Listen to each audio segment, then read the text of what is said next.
कर्माबाई को मारवाड़ की मीरा भी कहा जाता है। जब जब भगवान कृष्ण का उल्लेख आता है, कर्मा का नाम भी आ ही जाता है। वे भगवान की महान भक्त थीं और भगवान श्री कृष्ण उनके हाथ से प्रतिदिन भोग ग्रहण कर भोग की थाली रिक्त कर देते थे। राजस्थान के नागौर जिले की मकराना तहसील में एक गांव है, कालवा। इस गांव में जीवन राम डूडी के घर 1615 ईस्वी में एक पुत्री का जन्म हुआ। भगवान की बहुत मन्नतें मांगने के बाद इसका जन्म हुआ था। नाम रखा गया कर्मा। कर्मा के चेहरे पर एक अनोखी आभा रहती थी। जीवन राम स्वयं धार्मिक पुरुष एवं अनन्य कृष्ण भक्त थे।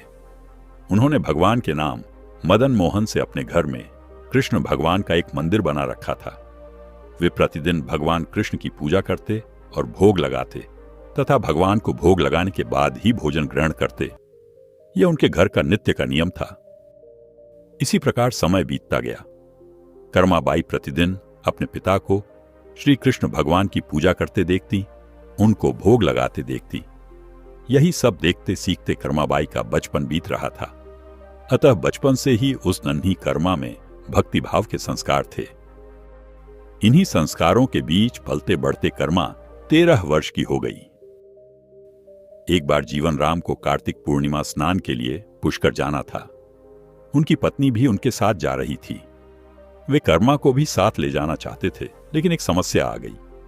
उनकी अनुपस्थिति में भगवान को भोग कौन लगाता? इसलिए उन्होंने अपनी बेटी कर्मा को यह जिम्मेदारी सौंपी और बोले, पुत्री, हम दोनों पुष्कर स्नान के लिए जा रहे हैं।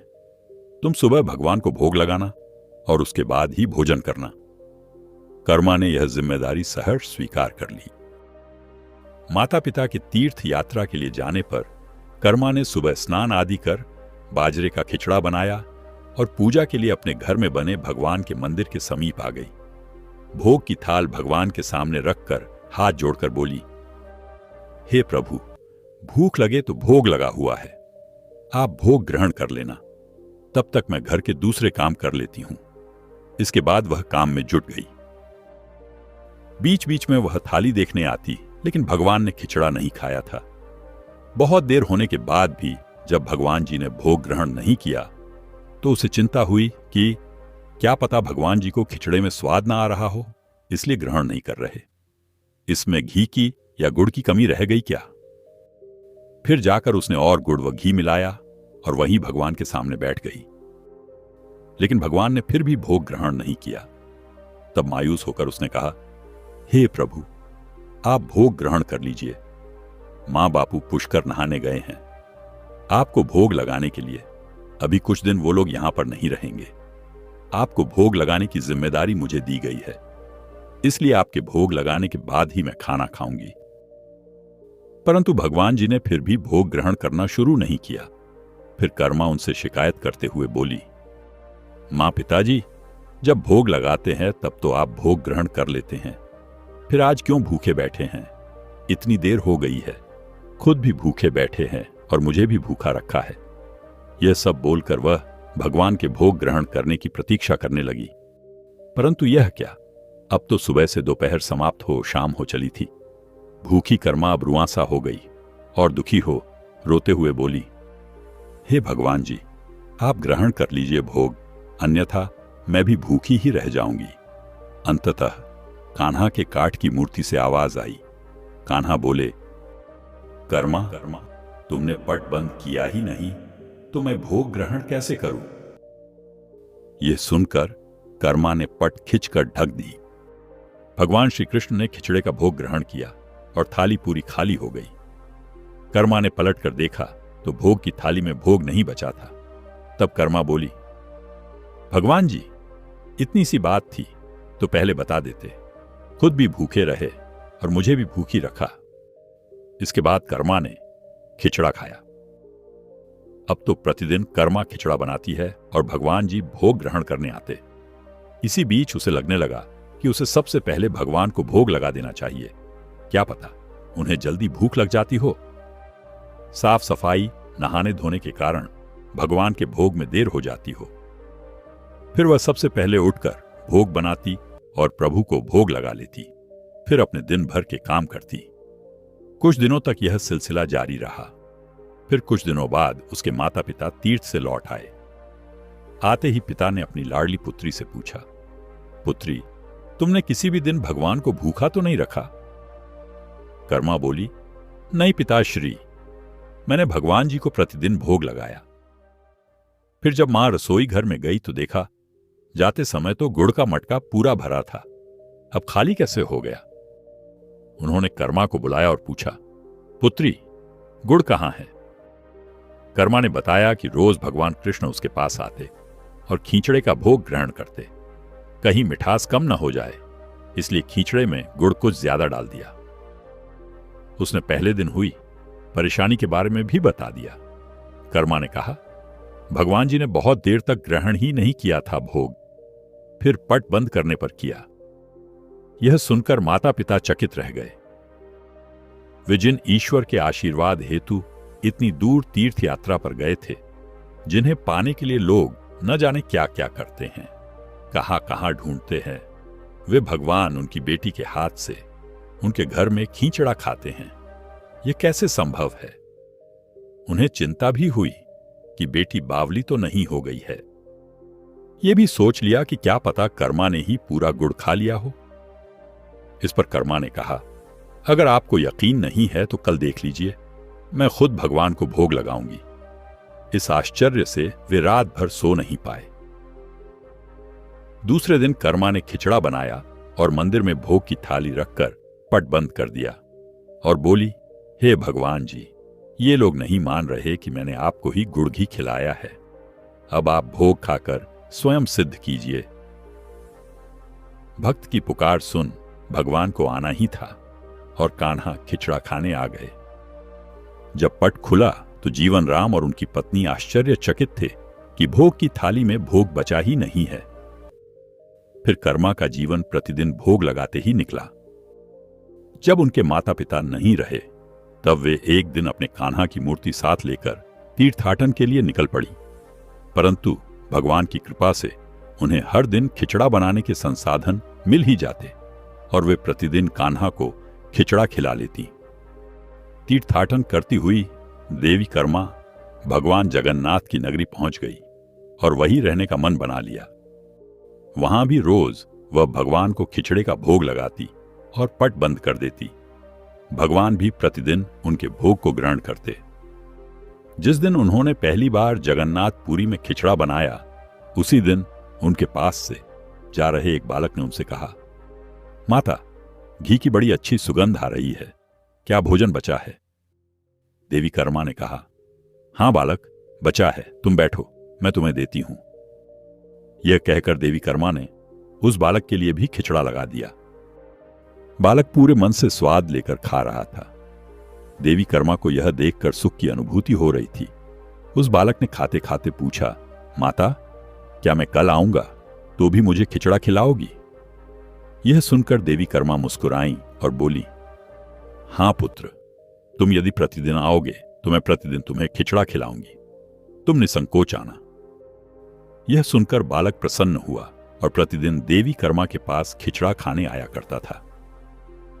एक दिन जब वह बालक खाना खाकर जा ही रहा था, तभी उसने देखा कि एक साधु बाबा वहां आकर देवी कर्मा से कह रहे थे कि हे देवी, आप बहुत धार्मिक महिला हैं, भगवान को प्रतिदिन भोग लगाकर खाती हैं, परंतु इन सब के भी नियम होते हैं। आपको बिना नहाए ऐसा नहीं करना चाहिए।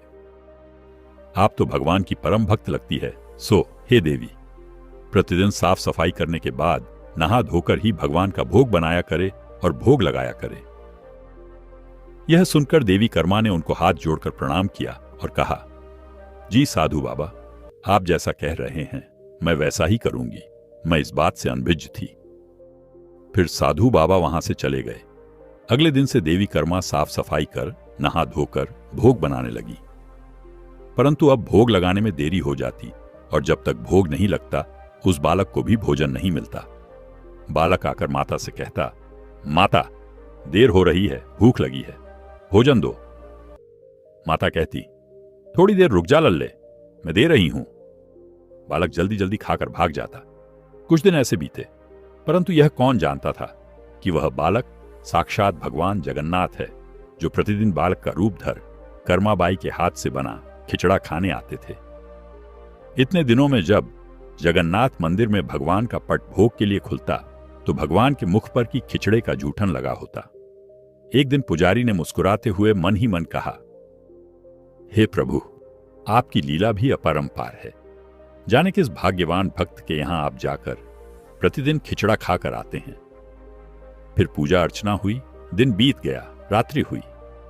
रात्रि को पुजारी के स्वप्न में भगवान जगन्नाथ आए और उन्होंने पुजारी से कहा, हे भक्त, तुमने सही पहचाना। मैं अपनी एक अनन्य भक्त कर्माबाई के यहां प्रतिदिन उनके हाथ का बना खिचड़ा खाने जाता हूं। वह मुझे बिल्कुल अपने पुत्र सा लाड़ करती है। उनकी भक्ति से मैं अति प्रसन्न हूं, परंतु इसी मंदिर के एक साधु ने उन्हें कुछ आम जीवन की ज्ञानवर्धक बातें एवं उपासना का तरीका समझाया, जिससे मुझे भोग लगाने में अब उनसे देरी हो जाती है। इसी वजह से मेरे मुंह पर खिचड़ा लगा रह जाता है। प्रभु की लीला भी अपरंपार है। वह तो सर्वव्यापी है। एक ही समय अलग अलग स्थान पर हो सकते हैं, परंतु मुख पर खिचड़ा लगाने की लीला उन्होंने इसलिए रची ताकि पुजारी के मन में यह प्रश्न उठे। उस प्रश्न के निवारण में प्रभु पुजारी जी को यह बता सके कि आम जीवन में हम अपने ज्ञान को जब दूसरे को बताते हैं तो वह सदैव ज्ञान के लिए होना चाहिए, ना कि भक्ति के भाव को बदलने के लिए। क्योंकि सांसारिक जीवन के लिए ज्ञान आवश्यक है, ज्ञान महत्वपूर्ण है, परंतु जहां भक्ति होती है वहां ज्ञान का कोई काम नहीं है। भक्ति में भक्त अपने प्रभु के प्रेम में डूबा रहता है। उपासना के कई तरीके हैं। जितने भक्त, जितने उपासक, उपासना के उतने तरीके। जब ईश्वर ने ही उपासना के तरीकों पर प्रश्न नहीं उठाया तो किसी को भी किसी और की भक्ति पर प्रश्न नहीं उठाना चाहिए। साधु गलत नहीं थे। साधु अपने ज्ञान के हिसाब से ही कार्य कर रहे थे, वह सही थे।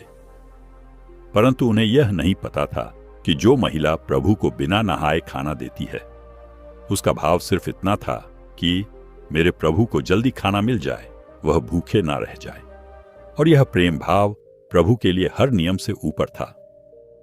इन बातों को सुनकर पुजारी जी ने साधु बाबा को बुलवाकर यह बात कही। साधु बाबा को भी अपनी गलती का एहसास हुआ कि वह भगवान और भक्त के बीच में आ रहे थे, और उन्होंने बिना समय गवाए माता कर्मा के पास जाकर कहा कि हे देवी, आप जैसे प्रभु को पहले भोग लगाती थी वैसे ही लगाइए। मैं आपकी भक्ति नहीं समझ पाया, इसीलिए मुझे क्षमा करें। देवी कर्मा ने कहा, जी ठीक है, मैं कल से फिर से उसी समय पर वैसे ही भोग लगाऊंगी। माता कर्मा ने फिर उसी तरीके से भोग लगाना शुरू कर दिया और भगवान के मुख पर खिचड़े का जूठन अब नहीं लगा होता। ऐसे ही कई वर्ष बीत गए। एक दिन पुजारी जी ने देखा भगवान की आंखों से आंसू बह रहे हैं और वह भोग ग्रहण नहीं कर रहे। तब उन्होंने मन ही मन फिर से पूछा, हे प्रभु, ऐसा कौन सा अपराध हुआ हमसे कि आपने भोग ग्रहण नहीं किया और आपकी आंखों से आंसू भी बह रहे हैं? प्रभु, यदि हमसे कोई अपराध हुआ है तो हमें क्षमा करे और भोग ग्रहण करे। आपके भक्तजन प्रसाद के लिए प्रतीक्षा कर रहे हैं। फिर क्या था, भक्त वत्सल्यम प्रभु ने प्रसाद ग्रहण कर लिया, परंतु प्रभु के भोग देर से ग्रहण करने की बात और उनके आंखों से अश्रु बहने की बात पूरे प्रजा में तेजी से फैल गई। यह बात महाराज तक जा पहुंची। महाराज अतिशीघ्र मंदिर पहुंचे और वे पुजारी जी से विचार विमर्श करने लगे। फिर उन दोनों ने भगवान के पास हाथ जोड़कर विनती की कि हे प्रभु, कृपया हमें बताएं कि इस बात का क्या संदेश है। रात्रि पहर जब वह सो रहे थे तब भगवान राजा के सपने में आए और उन्होंने कहा कि मेरी एक अनन्य भक्त थी कर्माबाई, जो प्रतिदिन मुझे खिचड़े का भोग लगाती थी और मैं प्रतिदिन उनके यहां बालक रूप में जाकर खाया करता था। परंतु आज उन्होंने अपने अंतिम श्वास लिए और मुझ में सदैव के लिए लीन हो गई। अब मुझे बालक की तरह प्रेम कर कौन खिचड़ा खिलाएगा? यह सुन महाराज ने सपने में ही भगवान से कहा कि प्रभु, आज से प्रतिदिन आपके भोग में कर्माबाई का खिचड़ा भी चढ़ेगा। यही सपना उन्होंने अपने दरबार में सुनाया और उसी दिन से भगवान जगन्नाथ के भोग में कर्माबाई का खिचड़ा भी चढ़ने लगा। यह थी भक्त कर्माबाई की कथा। और उनके खिचड़े से जुड़ी प्रभु की लीला। आपको आज की यह कहानी कैसी लगी, हमें कमेंट कर जरूर बताएं। और इसी तरह के मजेदार कहानियों का आनंद लेते रहने के लिए हमारे YouTube चैनल मैजिक मंत्रा को जल्दी से सब्सक्राइब कर लीजिए। धन्यवाद। जय हिंद, जय भारत।